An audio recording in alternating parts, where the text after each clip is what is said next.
Guys, let's take a look at what we are going to be expecting for the day on our EURJPY. So first thing, to those that are yet to subscribe, make sure you click on the subscribe button, like and share. Make sure you make your comments, and also make sure you follow the Telegram channel so you will not miss out on any single update we'll be dropping for you guys. You will find the link to the Telegram in the comment section. This is our overall trend on EURJPY, and as you can see right here, our overall trend on EURJPY is in an uptrend move. This is our overall trend. We are trending to the upside. That is it. It is on a bullish move. It is an uptrend move. Now let's zoom it in a bit. You can see the markets literally rallied up to form an high. Then here comes the pullback, which is an higher low, right? Market was able to push up again to form a new higher high. This is a pullback, which is an higher low right here. Market then did push up again to form a new higher high, right? Here comes a pullback, which is an higher low. Now, if you zoom it in, you will see that market literally push up again to form a new higher high that took out this previous high.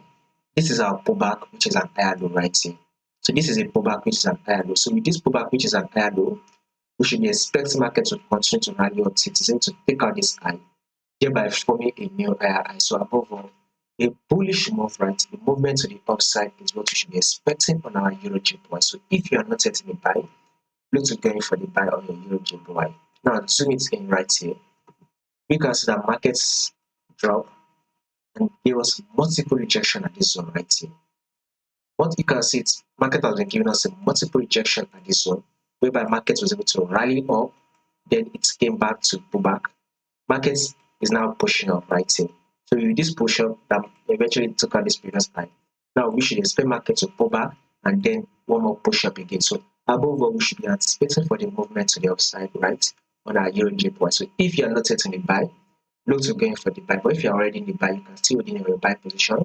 More movement to the upside is what we should be expecting, right, on our EURJPY.